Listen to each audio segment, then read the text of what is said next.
ஆண்டவராய் இயேசு கிறிஸ்துவின் நாமத்திலே உங்கள் யாவரையும் வாழ்த்துகிறேன். இதை கேட்டுக்கொண்டிருக்கிற ஒவ்வொருவரையும் வாழ்த்துகிறேன். நம்முடைய தேவன் பெரிய காரியங்களை செய்கிற தேவன். பலத்தினாலும் அல்ல, பராக்கிரத்தினாலும் அல்ல, அவருடைய ஆவியினாலே, கர்த்தருடைய ஆவியினாலே. நம்ம பிரச்சனைகள், நம்ம சூழ்நிலைகள் வித்தியாசமாக இருக்கலாம். ஆண்டவர் நமக்கு அவருடைய ஆவியை தந்து எல்லா சூழ்நிலையிலும் நமக்கு வெற்றியை தருகிற தேவன். சங்கீதம் 66:10-12 வரை. தேவனே, எங்களை சோதித்தீர், வெள்ளியை புடமிடுகிறது போல எங்களை புடமிட்டீர், எங்களை வலையில் அகப்படுத்தி எங்கள் இடுப்புகளின் மேல் வருத்தமான பாரத்தை ஏற்றினீர், மனுஷரை எங்கள் தலையின் மேல் ஏறி போக பண்ணினீர், தீயையும் தண்ணீரையும் கடந்து வந்தோம், செழிப்பான இடத்தில் எங்களை கொண்டு வந்து விட்டீர். எத்தனை பேருக்கு இந்த அனுபவம் இருக்குது? நிச்சயமா எல்லாருக்கும் இந்த அனுபவம் இருக்கலாம். ஆண்டவரே, நீர் எங்களை சோதித்தீர், வெள்ளியை புடமிடுவது போல நீர் எங்கள் ஒவ்வொருவரையும் புடமிட்டுகிறீர். அது மாதிரி வலையிலே அகப்படுத்தி, இப்போ வலையில அகப்படுத்துறது யாரு? ஆண்டவரே தான். நம்ம ஒவ்வொருவரையும் சில நேரங்களில் சில சூழ்நிலைகளில் வலையிலே அகப்படுத்துகிறார். நம்ம போய் நேரம் நினைக்கலாம், maybe I took a wrong decision, நான் ஒரு தவறான தீர்மானம் எடுத்துட்டனோ, அதனால எனக்கு இந்த பிரச்சனையும் வருது. அப்படியும் வரலாம், நிறைய நேரங்கள் அப்படியும் வரும். சங்கீதக்காரன் என்ன சொல்லுகிறார்? மனுஷரை எங்கள் தலையின் மேல் ஏறி போக பண்ணினேன். எத்தனை பேருக்கு இந்த அனுபவம் இருக்குதோ தெரியாது. பலருக்கு உண்மையாகவே ஆண்டவரை தேடுகிற பலருக்கு இந்த சூழ்நிலை வரலாம். மனுஷரை எங்கள் தலையின் மேல் ஏறி போக பண்ணினேன், ஆனாலும் தீயும் தண்ணீரையும். தீயில எத்தனை பேர் இன்றைக்கு நடந்து கொண்டிருக்கீங்களோ தெரியாது. எத்தனை பேர் தண்ணீரை கடந்து கொண்டு இருக்கீங்களோ தெரியாது. நீங்கள் தண்ணீரை கொண்டு வந்தாலும் சரி, தீயின் மேலே நடந்தாலும் சரி, ஆண்டவர் என்ன செய்கிறாரு? செழிப்பான இடத்தில் எங்களை கொண்டு வந்து விட்டீர். அல்லேலூயா சொல்லுவோமா?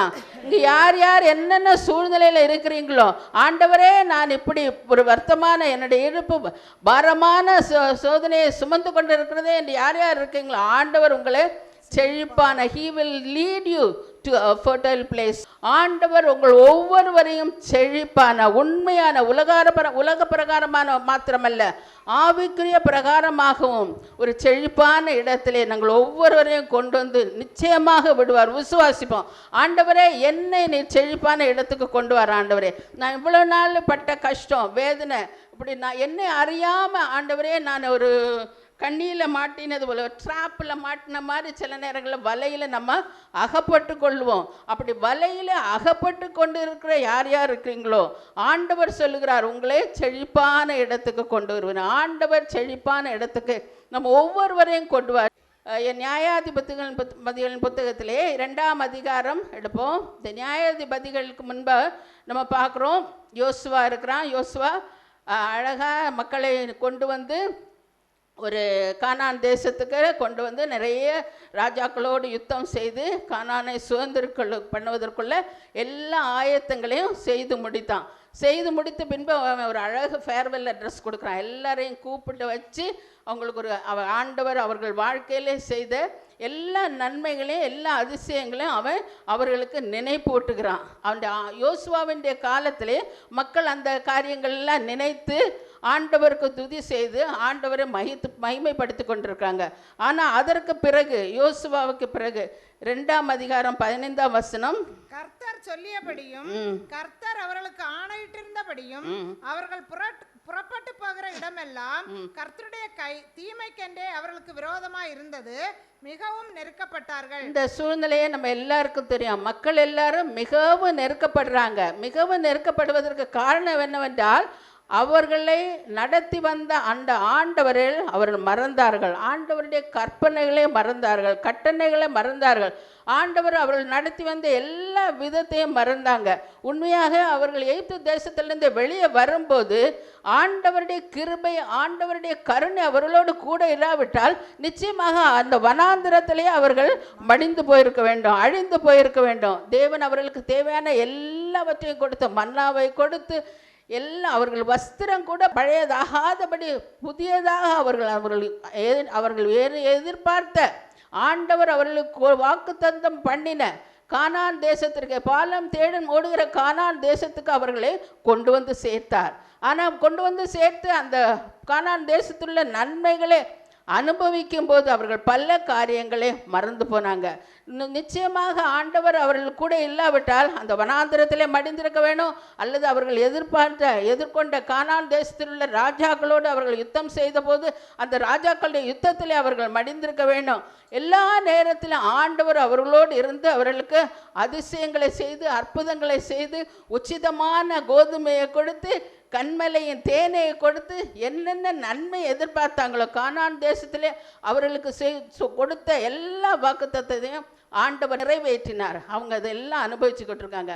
நம்ம பல நேரங்களில் ஆண்டவர் நமக்கு எல்லா வசதியும் கொடுத்து நம்ம கொடுத்த வாக்குத்தத்தங்களை நிறைவேற்றும் போது ஆண்டவரை மறந்து போகிறோம். அதே மாதிரி இந்த யோசுவாவுக்கு பின் வந்த சந்ததி, யோசுவாவோட காலத்தில் எல்லாரும் ஆண்டவரை நினைத்தாங்க, ஆண்டவருக்கு துதி செலுத்தினாங்க, ஆண்டவருடைய கட்டளைகளை கீழ்ப்படுத்தினாங்க. யோசுவாவுக்கு பின் வந்த சந்ததி அவங்க மறந்து போனாங்க. மறந்து போய் தேவையற்ற காரியங்களை அருவருப்பான காரியங்களை செய்து அந்நிய தேவர்களை நாடும்போது தேவன் அவர்களை கைவிட்டு விடுகிறார். தேவன் அவர்களை கைவிட்டு விடும்போது தான் அந்த வசனத்தை நாம் பார்க்கிறோம். கர்த்தருடைய கை தீமைக்கென்று அவர்களுக்கு விரோதமாயிருந்தது, மிகவும் நெருக்கப்பட்டாங்க.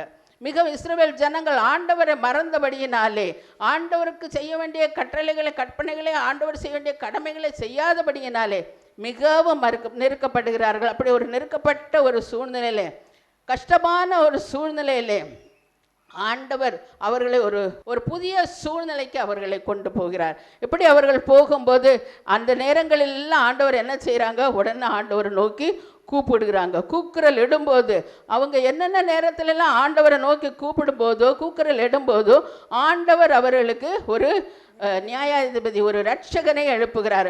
யோசுவா உயிரோடு இருந்த மட்டிலும் யோசுவா கர்த்தரை உத்தமமாய் பின்பற்றினபடியினாலே இந்த இஸ்ரவேல் ஜனங்களுக்கு எங்கெங்கே அவங்க யுத்தத்துக்கு போனாங்களோ எல்லா இடத்திலும் தேவன் அற்புதமான அசாதாரணமான காரியங்களை செய்து ஒரு அற்புதமான ஆயுதங்களை கொடுத்து அற்புதமான சூழ்நிலையை உருவாக்கி ஒவ்வொரு இடத்துலையும் அவர்களுக்கு வெற்றியை கொடுத்தார். ஆனால் யோசுவா மரித்த பின்பு மக்கள் வித்தியாசமாக போனபடியினாலே ஆண்டவருக்கு அவர்கள் மேல் இருந்த அந்த கிருபை கருணை குறைந்தவுடனே ஆண்டவர் சொல்கிறார், அவர்கள் என் உடன்படிக்கையை மீறி கேளாதே போனபடியினாலே இப்போ யோசுவா இருந்த வரைக்கும் ஆண்டவர் அவர்களுக்காக யுத்தம் செய்தார். யோசுவாவுக்கு பின்பு இந்த மக்கள் ஆண்டவரை கைவிட்டபடியினாலே ஆண்டவரும் அவர்களுக்காக யுத்தம் செய்வது விட்டுவிட்டார். நம்ம எப்போ ஆண்டவரை விடுகிறோமோ ஆண்டவர் நமக்காக யுத்தம் செய்வது விட்டு விடுவார். நமக்காக ஆண்டவர் யுத்தம் செய்யவே மாட்டார். இப்போ இஸ்ரவேல் ஜனங்களுக்காக ஆண்டவர் யுத்தம் செய்வதை விட்டு விட்டபடியினாலே அதனுடைய ரிசல்ட் என்னங்க, 22ஆம் வசனம், சோதிப்பதற்காக ஆண்டவர் நமக்கு டெஸ்ட் கொடுக்குறாரு. என்ன டெஸ்ட்? ஆண்டவரை நம்ம ஆண்டவருக்கு கீழ்ப்படிவோமோ அவரை சேவிப்போமோ இல்லையோ என்று காண்பதற்காக ஆண்டவர் நமக்கு டெஸ்ட் கொடுப்பார். யோசுவாவுடைய காலத்திலே அந்த பெற்றோர் பிள்ளைகளுக்கு ஆண்டவருடைய கட்டளைகளை எல்லாம் தெளிவாக சொல்லி பிள்ளைகளை வளர்த்தார்கள். ஆனால் அதற்கு அடுத்த ஜென்ரேஷன் அந்த பிள்ளைகளுக்கு அதெல்லாம் சொல்லி கொடுத்தாங்களோ இல்லையோ தெரியாது, பிள்ளைகள் கட்டளைகளை எல்லாம் மறந்தாங்க. அவர்கள் பெற்றோரும் மறந்தார்கள், பிள்ளைகளும் மறந்தார்கள். பெற்றோர் எல்லாருக்கும் நான் திருப்பி சொல்கிறேன், ஆண்டவர் சொல்லுகிற ஆண்டவர் கொடுக்கிற எல்லா கட்டளையும் நீங்கள் என்னென்ன விதமாக ஆண்டவரை சேவிக்கிறீங்களோ ஆண்டவரை பின்பற்றுகிறீங்களோ அதே மாதிரி நம்ம பிள்ளைகளை எல்லாரையும் கட்டாயமாக ஆண்டவருடைய வழியில் நடத்த வேண்டியது நம்ம ஒவ்வொருவருடைய கடமை, எல்லா பெற்றோருடைய கடமை. அதே மாதிரி பிள்ளைகள், நிறைய பிள்ளைங்க உங்கள் அம்மாவுக்கு என்ன தெரியும், எங்கள் அம்மா படிக்கலை அப்படின்னு சொல்லாதீங்க. எல்லா பிள்ளைகளும் உங்கள் அம்மா அப்பா உங்களுக்கு என்ன வழியில் உங்களை நடத்துகிறாங்களோ அந்த வழியிலே நீங்கள் நடக்கும்போது ஆண்டவர் உங்களுக்கு ஆசீர்வாதத்தை தருவார்.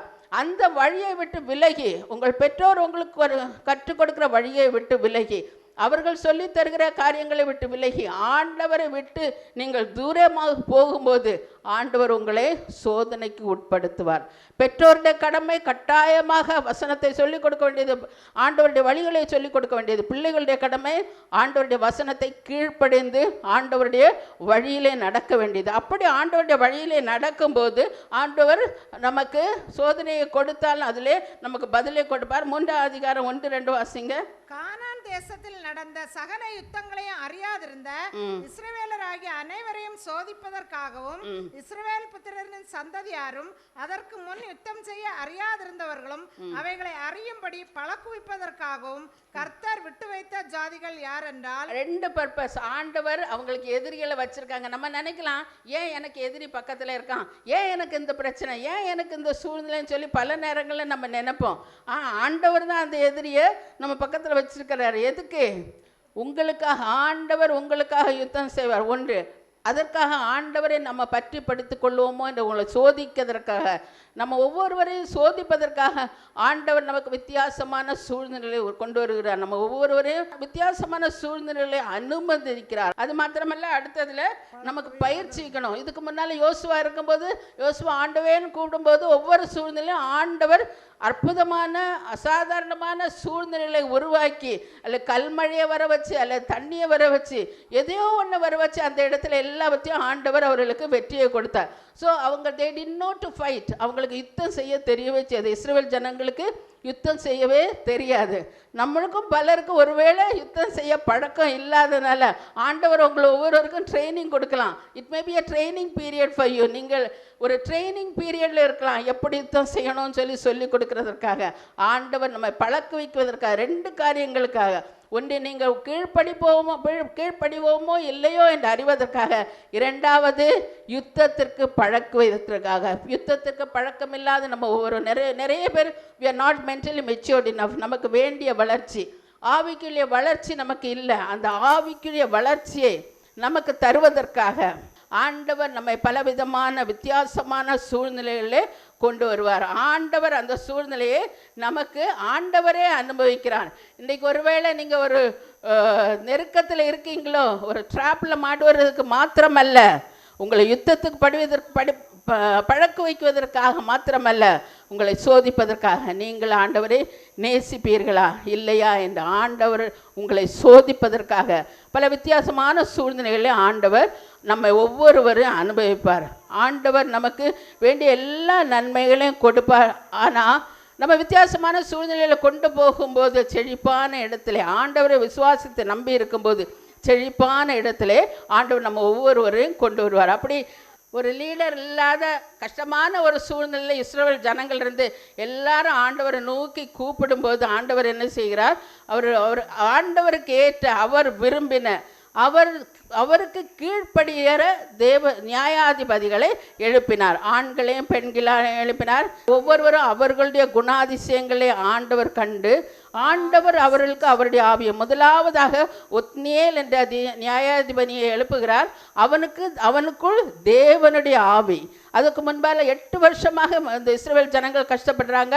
ஆண்டவரை நோக்கி கூப்பிடும்போது தேவனுடைய ஆவி ஒத்னியேல் மேல், அவனுக்கு காலேபனுடைய சகோதரனாக ஒத்னியேல் மேல் இறங்கினபடியினாலே அவன் அந்த இடத்திலே ஒரு பெரிய காரியத்தை செய்து இஸ்ரவேல் ஜனங்களுக்கு ரட்சிப்பை கொண்டு வருகிறான். அந்த இஸ்ரவேல் ஜனங்களுக்கு அவன் ரட்சிப்பை கொண்டு வரும்போது 40 வருஷம் இஸ்ரவேல் ஜனங்களுக்கு ஒரு பாதுகாப்பு, ஒரு ரட்சிப்பு இருந்தது. அந்த 40 வருடத்துக்கு பிறகு திருப்பி பழையபடி ஆரம்பிச்சிட்டாங்க. ஆரம்பிக்கும் போது 3ஆம் அதிகாரம் 12ஆம் வசனம், இஸ்ரவேல் புத்திரர் மறுபடியும் கர்த்தரின் பார்வைக்கு பொல்லாப்பானதை செய்தார்கள். அவர்கள் கர்த்தரின் பார்வைக்கு பொல்லாப்பானதை செய்தபடியால் கர்த்தர் எக்லோன் என்னும் மோவாபின் ராஜாவை இஸ்ரவேலுக்கு விரோதமாய் பலக்க பண்ணினார். யார் பலக்க பண்ணது? கர்த்தர். யார? எக்லோன் என்ற மோவாபின் ராஜா. இந்த மோவாபின் ராஜா நம்ம முதல்ல 8ஆம் பார்க்கும்போது பாலாக் பிலேவாம் என்ற தீர்க்கதரிசியை கொண்டு வந்து, ஏன் டைரக்டாக அவங்களோட யுத்தம் பண்ணுறதுக்கு பயந்து, நேரம் நம்ம இவங்களோட சண்டை போட முடியாது, அதனால இவங்களை சபித்தாவது இவங்களை நம்ம விட்டு அழித்து போடுவோம்னு சொல்லி அவன் கொண்டு வர்றான். அப்படிப்பட்ட அந்த மோவாபின் ராஜாவை இப்போ ஆண்டவர் பலப்படுத்தி இப்போ இஸ்ரவேல் ஜனங்களுக்கு எதிராக வருகிறான். அடுத்த வசனம் வாசிங்க. இவ்வளவு நாள் இஸ்ரவேல் ஜனங்கள் எல்லா இடத்துலையும் அவங்க வெற்றி படுத்தாங்க, அவங்க முறியடிக்கப்பட்டார்கள் இருந்து அவர்கள் தவறு செய்கிற ஒவ்வொரு சூழ்நிலையிலும். ஆனால் இப்போ ஆண்டவரை விட்டு விலகி தவறான காரியங்கள், அருவருப்பான காரியங்கள் அவர் செய்யும்போது ஆண்டவர் அவர்களை எதிரியின் கையில் ஒப்பு கொடுக்கிறார். இப்போ இவ்வளவு நாளும் மாஸ்டர்ஸாக இருந்தவங்க இப்போ தே ஆர் ஸ்லேவ்ஸ். இப்போ எக்லோனுக்கு அவர்கள் அடிமைகளாக இருக்காங்க. அவன் பிடித்தது பேரீச்சம்பழங்களின் பட்டணம். பேரீச்சம்பழங்களின் பட்டணம் என்பது எரிகோ பட்டணம். முதலாக அந்த யோசுவா பிடித்து கொண்ட அந்த எரிகோ பட்டணம் செழிப்பான பட்டணம், எவ்வளோ ஆண்டவர் வாக்குத்தத்தத்தை நிறைவேற்றின பட்டணம், துதியினாலே மேற்கொண்ட பட்டணம். அவங்க பெரிய யுத்தம், அவங்க ஆயுதங்களை பயன்படுத்தலை, எந்த பெரிய டைரக்ட் ஃபைட்டும் இல்லை, வெறும் துதித்தாங்க. எரிகோ கோட்டை கீழே விழுந்தது, அவங்க உள்ளே போய் பிரவேசித்தாங்க. They took control of the whole country. முழு தேசத்தையும் அவர்கள் ஆக்கிரமித்து கொண்டாங்க. அந்த எரிகோ பட்டணம் இப்போ என்ன நிலையில் இருக்குது? மோவாபின் ராஜா கையில் இருக்குது, எக்லோன் கையில் இருக்குது. அவர்களை ஆட்சி செய்கிறது மாத்திரமல்ல, அவர்களுக்கு அவன் 15 வசனம் வாசிங்க. இஸ்ரவேல் புத்திரர் கர்த்தரை நோக்கி கூப்பிட்ட போது அவங்க 18 வருடங்கள் அவனை எக்லோனை அவர்கள் சேவித்தார்கள். அன்னைக்கு கூப்பிட்ட போது கர்த்தர் அவர்களுக்கு பென்யமீன் கோத்திரத்தானாகிய கேராவின் மகன் ஏகூத் என்னும் இரட்சகனை எழும்ப பண்ணினார். அவன் இடது கை பழக்கமுள்ளவனா இருந்தான். அவன் கையிலே இஸ்ரவேல் புத்திரர் மோவாபின் ராஜாவாகிய எக்லோனுக்கு காணிக்கை அனுப்பினார்கள். எவ்வளோ ஒரு பரிதாபமான சூழ்நிலை பாருங்க. இஸ்ரவேல் ஜனங்களுக்கு, இஸ்ரவேல் தேவனுக்கு காணிக்கை கொடுக்க வேண்டிய இந்த இஸ்ரவேல் ஜனங்க இப்ப யாருக்கு காணிக்கை அனுப்புறாங்க? எக்லோனுக்கு காணிக்கை அனுப்புறாங்க. உண்மையாகவே ஆண்டவருக்கு நீங்கள் என்னென்ன காணிக்கைகளை கொடுக்க வேண்டுமோ, ஆண்டவருக்கு நீங்கள் என்னென்ன பொருத்தனை பண்ணி இருக்கிறீர்களோ அதையெல்லாம் நீங்கள் செய்யாமல் போனால் என்ன மாதிரி சூழ்நிலை வரும்? எதிரிக்கு கொடுக்க வேண்டிய சூழ்நிலை வரும். இப்போ காணிக்கை வசனத்தின்படி இது காணிக்கைன்னு போட்டிருக்குது. உலக பிரகாரமாக பார்க்க போனால் என்ன? கப்பம் கட்டுறது. அவங்களுக்கு they have to pay the tax. அந்த ராஜாவுக்கு இவங்க அடிமைகளாக இருக்கிறதுனால தங்கள் ராஜ்யத்திலிருந்து அவர்கள் கொண்டு போய் கொடுக்க வேண்டிய பணத்தை அவங்க கொடுக்குறாங்க. அப்போ அனுப்புகிறாங்க. என்ன விதமாக அனுப்புகிறாங்களோ, பணமாக இருக்கலாம், கோல்டாக இருக்கலாம், ஆடு மாடுகளாக இருக்கலாம், எல்லாத்தையும் சேர்த்து ஒரு லீடரை தெரிந்து கொண்டு அனுப்புகிறாங்க. அந்த லீடருடைய பேர் வந்து ஏகூத். எகூத் என்பதன் அர்த்தம் என்னன்னா, ஹீ தட் பிரைசஸ், புகழ்கிறவன், துதிக்கிறவன். துதியினாலே விழுந்த கோட்டைக்கு இப்போது யார் அனுப்புகிறான்? துதிக்கிறவனாகிய எகூத்தை அனுப்புகிறாங்க. இஸ்ரவேல் ஜனங்களில் எவ்வளோ பேர் இருந்திருக்கலாம், பெரிய போர் வீரர்கள் இருந்திருக்கலாம், பலசாலிகள் இருந்திருக்கலாம், எத்தனையோ பேர் இருந்திருக்கலாம். ஆனால் ஆண்டவர் தெரிந்து கொண்டது இந்த எகூத்தை, தன்னை துதிக்கிற அந்த மகனை தெரிந்து கொண்டார். அவனுடைய டிஃபெக்ட் என்னன்னா, he was not able to use his right hand. தன்னுடைய வலது கையை பயன்படுத்த முடியாத ஒரு சூழ்நிலையில் இருக்கான். தான் அங்கே போக முடியாது. இப்போ இந்த எதிரிகள், எக்லோனுடைய படைத்தலைவர்களும் சரி, அவனுக்குள்ள சிஐடிஸ் அவனை சுற்றி இருப்பாங்க இல்லையா, அவங்க எல்லாரும் இவனை பார்க்கும்போது என்ன நினச்சிருப்பாங்க? இவன் என்ன ஒரு கை கூட சரியா இல்லை, இவன் என்னத்தை போய் பண்ண போகிறான் அப்படின்னு சொல்லிட்டு ஒன்றுமே செல்லாமல் விட்டுருக்கலாம். he was not fit to be a soldier. தகுதியற்ற ஒருத்தன் இப்போ போர் வீரனாக அங்கே போகிறான். காணிக்கைகளை எடுத்து ராஜா கிட்ட போகிறான். போகும்போது இவன் தகுதியற்ற அல்லது குறையுள்ளவனாக போகும்போது அவனுக்கு ஃபுல் ஃப்ரீடம் கிடைக்குது. அங்கே எல்லாம் போய்டும். அவன் தனியாக போய் அவர் அந்த ராஜாவை பார்த்து அவன் கொடுக்க வேண்டிய எல்லாவற்றையும் கொடுக்குறான். கொடுக்கும்போது ஆண்டவர் என்ன செய்கிறார்? 16ஆம் வசனம். ஏகூத் இருபுறமும் கருக்கும் ஒரு முழ நீளமுமான ஒரு கத்தியை உண்டு பண்ணி அதை தன் வஸ்திரத்துக்குள்ளே தன் வலது புறத்து இடுப்பிலே கட்டி கொண்டு காணிக்கையை மோவாபின் ராஜாவாகிய எக்லோனுக்கு செலுத்தினான். எக்லோன் மிகவும் ஸ்தூலித்த மனுஷனாய் இருந்தான். இப்போ பாருங்க, கானான் தேசத்தில் உள்ள எல்லா நன்மையை அனுபவிச்சு அவன் எப்படி இருக்கான்? ஸ்தூலித்து, ஃபேட் மேன் போட்டிருக்குது. நல்லா குண்டாகி எல்லாம், இப்போ அவனுக்கு வேண்டிய எல்லா ஆசீர்வாதம் இருக்குது. இஸ்ரவேல் ஜனங்கள் அனுபவிக்க வேண்டிய எல்லா ஆசீர்வாதங்களும் இப்போ யார் கையில் இருக்குது? எக்லோன் கையில். அவன் அவ்வளோ சந்தோஷமாக ராஜா மாதிரி இருக்கிறான். அப்போ இந்த யெகூத் நேரம் அவனிடத்துல போய் பேசும்போது அவனுடைய கையில் அவன் மறைத்து வைத்திருக்கான் இருபுறமும் கருக்குள்ள பட்டயம். கருக்குள்ள பட்டயம் நம்மக்கிட்ட என்ன இருக்குது? வேதம். இந்த புறமும் கருக்குள்ள பட்டயத்தால் நம்ம என்ன விதமான போரில் நமக்கு வெற்றி கிடைக்கும். God will give us the victory in all our battles if we have the Bible in our hand. நமக்கு இந்த இருபுறமும் கருக்குள்ள பட்டயம் ஆண்டவர் நமக்கு அதை தரும்போது, அதை நாம் வைத்திருக்கும் போது, அதனால் யுத்தம் செய்யும்போது ஆண்டவர் நமக்கு பெரிய வெற்றியை தருவார். 13ஆம் வசனத்திலிருந்து நம்ம பார்க்கும்போது ஆண்டவர் அவருக்கு கொடுக்குற வெற்றியை நம்ம பார்க்குறோம். 16ஆவது வசனத்திலே அவன் அதை கட்டி கொண்டு உள்ளே போகிறான். இவன் கையில் டிஃபெக்ட்டு, அது சின்ன கத்தியை உள்ளே வச்சுருக்கான். அதனால் யாருமே அவனை செக் பண்ணல. அவன் எல்லா செக்யூரிட்டி செக்கையும் தாண்டி உள்ளே போய் ராஜா கிட்ட போகிறான். ராஜா கிட்ட போய் என்ன செய்கிறான்? தன்னோடு வந்த அந்த காணிக்கைகளை கொண்டு வந்த எல்லாரையும் அவன் தனித்து அனுப்பி விடுகிறான். தனித்து அனுப்பி விட்டுட்டு அவன் ராஜா கிட்ட போகிறான். ராஜா கிட்ட தனியாக போய் சொல்லி என்ன சொல்கிறான்? 17ஆவது வசனம். காணிக்கையை மோவாபின் ராஜாவாகிய எக்லோனுக்கு செலுத்தினான். எக்லோன் மிகவும் ஸ்தூலித்த மனுஷனா இருந்தான். அவன் காணிக்கையை செலுத்தி தீர்ந்த பின்பு காணிக்கையை சுமந்து வந்த ஜனங்களை அனுப்பிவிட்டான்.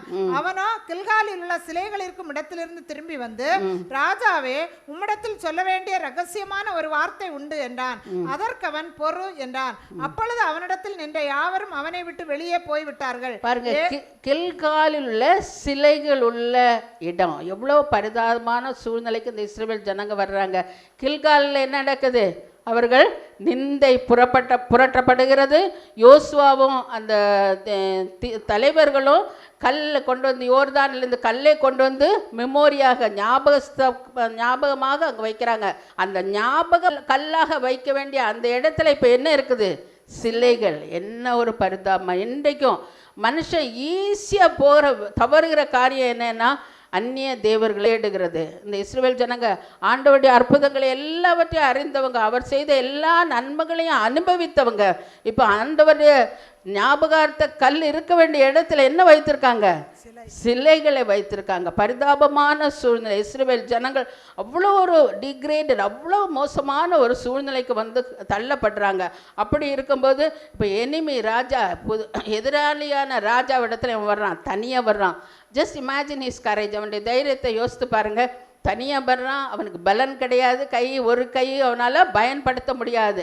அப்படிப்பட்ட ஒரு சூழ்நிலையிலே அவனுக்கு தைரியம் மாத்திரமல்ல, பிரசன்ஸ் ஆஃப் மைண்ட், அவ்வளோ நல்ல ஞானத்தோடு என்ன சொல்கிறான்? எதிரியின்றைய ராஜா அதிகாரமுள்ள ராஜா. அந்த அதிகாரமுள்ள ராஜாவிடத்தில் இந்த யெகூத் போய் சொல்கிறான், உம்மிடத்தில் சொல்ல தேவ வாக்கு உண்டு. அந்த இடத்துல அவன் தன்னுடைய தேவனுக்கு முக்கியத்துவம் கொடுத்து உம்மிடத்தில் சொல்ல தேவ வாக்குன்னு சொன்ன உடனே இந்த தேவனை நம்பாத, தேவனை விசுவாசிக்காத அந்த மோவாபிய ராஜா கூட என்ன செய்யறான்?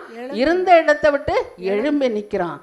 உண்மையாகவே ஆண்டவரை நேசிக்கிற நம்ம ஒவ்வொருவரும் ஆண்டவருடைய கட்டளையில கீழ்ப்படிந்து அவருடைய வழியில் நடக்கும்போது நமக்கு வேண்டிய மரியாதை மாத்திரமில்லை, நம்முடைய தேவனுக்கும் வேண்டிய மகிமை நிச்சயமாக கிடைக்கும். அந்த எனிமையின் ராஜா, அவங்க ஆண்டவரை நேசிக்காத, ஆண்டவருக்கு விரோதமாக கிரியை செய்த அந்த ராஜா, அவன் எப்படி எங்கே இருக்கிறான்?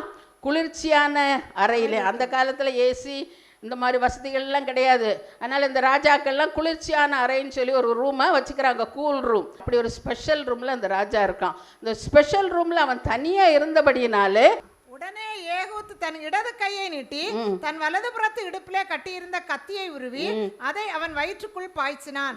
அலகோட கூட கைப்பிடியும் உள்ளே புகுந்தது. அவனுடைய வயிற்றிற்குள் போன கத்தியை இவன் இழுக்க கூடாதபடிக்கு நிலம் அலகை சுற்றி கொண்டு அடைத்தது. அது பின்புறத்திலே புறப்பட்டது. அவ்வளோ பயங்கரமா. ஜஸ்ட் இமேஜின், ஒரு ஒத்த கையை வச்சு ஒரு குத்துறான். அவன் பாடி அவ்வளோ பெரிய பாடியில் அவன் உள்ளே போய் அப்படி அவன் கீழே விழுறான். இதில் அற்புதம் என்னன்னு சொன்னால், அந்த ராஜா அந்த இடத்துல இருந்து ஐயோன்னு ஒரு சத்தம் போட்டிருந்தா, அல்லது என்ன கொல்றாங்களே ஏதாவது ஒரு சத்தம் போட்டிருந்தா எல்லாரும் என்ன செய்திருப்பாங்க? சுற்றி அவ்வளோ பேர் போர்ச்சவர்கள் இருப்பாங்க, அவனுக்கு படை வீரர்கள் இருந்திருப்பாங்க, அவன் பாதுகாவலர் இருந்திருப்பாங்க. அத்தனை பாதுகாவலர் மத்தியிலும் இவன் ஒரு சத்தம் போகல, அப்படியே ஹி ஃபால்ஸ் டெட், இறந்து மரித்தவனாக கீழே விடுறான். அப்படி அவன் கீழே விழும்போது இவன் புத்திசாலித்தனமாக வெளியே வந்து கதவை போட்டிட்டு வேறு வழியாக போகிறான். அப்போ உள்ள அவன் போன அந்த வழியில் உள்ள மற்ற சேவகர்கள்லாம் இந்த வழியை வருவான், இந்த வழியேன்னு வருவான்னு பார்த்துக்கிட்டே இருக்காங்க. ஆனால் இவன் வேறு வழியாக ஓடி போயிடான். ஓடி போய் அவன் தான் செய்ய வேண்டிய காரியத்தை அவன் செய்கிறான். அவன் ஒருவேளை அவனுக்கு வேண்டிய டைம் கிடைச்சது, he got the time. அங்கே தடந்து தள்ளி போய் ஆண்டவருக்கு செய்ய வேண்டிய காரியத்தை செய்ய ஆண்டவர் அவனுக்கு வேண்டிய தருணத்தை கொடுக்கிறார். 26வது வசனத்தை பாருங்க. அவன் அந்த இடத்தை தப்பி எப்ராயிம் மலைக்கு வந்து விட்டான். தப்பி எப்ராயிம் மலைக்கு வந்த பிறகு அவன் என்ன சொல்றான்? எக்காலம் ஊதுனான். எக்காலம் எதுக்காக ஊதப்படுகிறது? எண்ணாகம் 10ஆம் அதிகாரம் 9ஆம் வசனம். நீங்க பெருந்தொனியாய் உங்களுடைய எக்காலத்தை ஊதும் போது ஆண்டவர் நம்மை நினைப்பார். எந்தெந்த நேரத்தில் நம்ம பிரச்சனையில் இருக்கீங்களோ, வேதனையில் இருக்கீங்களோ, கஷ்டத்தில் இருக்கீங்களோ, ஆண்டவரை நோக்கி நம்ம எக்காலம் ஊதும் போது வரும்போது ஆண்டவர் நம்மை நினைக்கிறது மாத்திரமல்ல, ஆண்டவர் நமக்காக யுத்தம் செய்ய வருவார். ஒரு பெரிய it is a guarantee for God's presence. ஆண்டவருடைய சமூகம் என்னோடு இருக்கிறது என்ற நிச்சயம் என்ன? எக்காலம் ஊத வேண்டாம். ஒவ்வொருவரும் அவருடைய வாழ்க்கையிலே நீங்கள் எக்காலம் ஊதும் போது ஆண்டவர் நமக்கு வேண்டிய யுத்தம் செய்து 3 அதிகாரம் 28 29 எல்லாரும் புஷ்டி உள்ளவர்களும் பராக்கிரமசாலியுமா இருந்தாங்க. யெகூத் யுத்தம் பண்றவங்க யாரோட? புஷ்டி உள்ளவர்களோட பராக்கிரமசாலிகள். ஆனால் அவனுடைய கண்டிஷன் என்ன? ஒரு கை அவனுக்கு பயனற்ற கை. உன்னுடைய சூழ்நிலை என்னவாக இருந்தாலும் ஆண்டவர் உன்னை பயன்படுத்துவார்.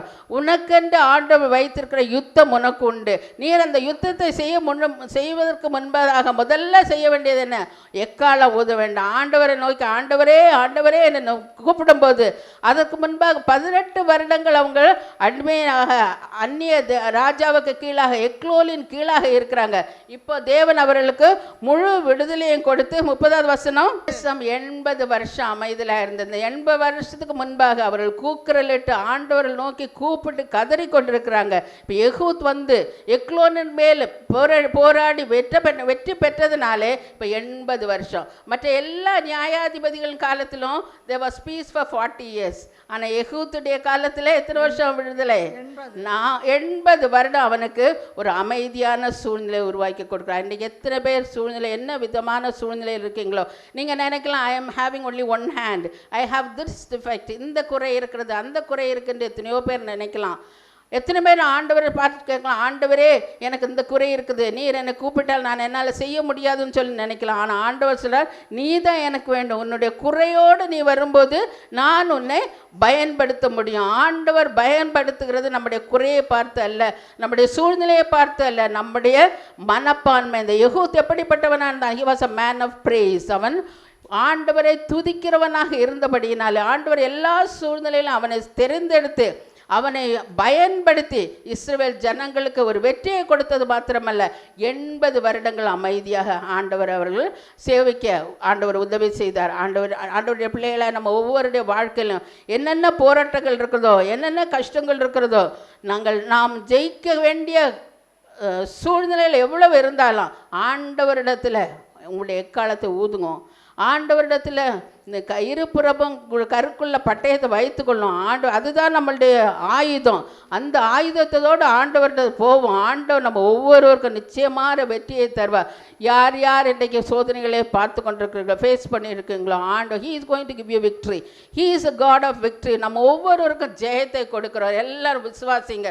ஆண்டவரே என்னை செழிப்பான இடத்திற்கு கொண்டு வரும். ஆண்டவரே எங்களை நேசிக்கிற நல்ல பிதாவே, ஆண்டவரே நீர் எங்களுக்கு விடுதலை தரப்போகிறபடியால் மக்கு ஸ்தோத்திரம். ஆண்டவரே இந்த நேரத்தில் நாங்கள் ஒவ்வொருவரும் இடத்தில் வருகிறோம். ஆண்டவரே உம்முடைய விடுதலை எதிர்பார்த்து கொண்டு வருகிறோம். ஆண்டவரே செழிப்பான இடத்திற்கு ஆண்டவரே நாங்கள் எப்போது ஆண்டவரே சோதிக்கப்படுகிறோம். ஆண்டவரே எங்கள் ஒவ்வொருவரையும் செழிப்பான இடத்துக்கு கொண்டு வரும். ஆண்டவரே பலத்தினால் அல்ல, பராக்கிரமத்தினால் அல்ல, ஆண்டவரே உம்முடைய ஆவியினாலே இப்போது கை உயர்த்தின ஒவ்வொருவருக்காக இடத்தில் வருகிறோம். ஆண்டவரே உம்முடைய ஆவியினால் ஆண்டவரே ஒவ்வொருவரையும் தொட்டு ஆண்டவரே நாங்கள் எதிர்பார்க்க வெற்றியை எங்கள் ஒவ்வொருவருக்கு தாரும். ஆண்டவரே எங்களை சந்தோஷப்படுத்தும். உம்முடைய சமாதானம், உம்முடைய சந்தோஷம் எங்களுடைய வாழ்க்கையிலே நிலைவாய் இருக்கட்டும். ஆண்டவரே யெகூதின் காலத்திலே 80 வருடங்கள் சமாதானம் இருந்தது. ஆண்டவரே அதுபோல் எங்கள் காலங்களிலே, எங்கள் பிள்ளைகளின் காலங்களிலே ஆண்டவரே உம்முடைய சமாதானம் நிலைத்திருக்க வேண்டும். ஆண்டவரே எங்கள் பிள்ளைகள் உம்மை விட்டு விலகாதபடி உம்மை பற்றி கொண்டு உம்மால் உள்ள எல்லா ஆசீர்வாதங்களும் எங்கள் பிள்ளைகளும் பெற்றுக்கொள்ள நீர் உதவி செய்யும். கேட்டுக்கொண்டிருக்கிற ஒவ்வொருவரையும் உம்முடைய கருத்தில் கொடுக்கிறேன். ஆண்டவரே அவர்கள் ஒவ்வொருவருடைய பிரச்சனைகளையும் உம்முடைய கருத்தில் கொடுக்கிறேன். ஆண்டவரே நீர் விடுதலையை கொடுத்து செழிப்பான இடத்திற்கு அவர்களை கொண்டு வந்து சேர்க்க வேண்டுமாய் கேட்கிறோம். ஆண்டவரே இஸ்ரேல் ஜனங்களுக்கு அமைதியை கட்டளையிட்ட தெய்வமே எங்கள் ஒவ்வொருவருக்கும் ஆண்டவரே உம்முடைய அமைதியை கட்டளை எடுத்து சந்தோஷத்தையும் சமாதானத்தையும் நீர் கொடுத்து ஆண்டவரே எங்களை நிறைவாய் அனுப்ப வேண்டுமாய் கேட்கிறோம். காத்துக்கொள்ளும் இயேசுவின் மூலம் தாழ்மையாய் கேட்கிறேன் பிதாவே, ஆமென். என் ஆத்மாவே கர்த்தரை ஸ்தோத்திரி, என் முழுமையோட பரிசுத்த நாமத்தை ஸ்தோத்திரி. என் ஆத்மாவே கர்த்தரை ஸ்தோத்திரி, கர்த்தர் செய்த சகல பார்களையும் மறவாதே. ஆமென். கிறிஸ்துவில் அருமையான சகோதர சகோதரிகளே, கர்த்தராகிய இயேசு கிறிஸ்துவின் நாமத்தில் உங்களை நான் வாழ்த்துகிறேன். உங்களுடைய ஜெப தேவைகளுக்கு எங்களுக்கு எழுதுவீர்களானால் நாங்களும் எங்களுடைய ஜெப குழுவினரும் உங்களுக்காக ஜெபிக்க காத்திருக்கிறோம். மீண்டும் அடுத்த வாரம் இதே நேரம் மற்றொரு செய்தியுடன் உங்களை சந்திக்கிறேன். கர்த்தர் உங்களை ஆசீர்வதிப்பாராக.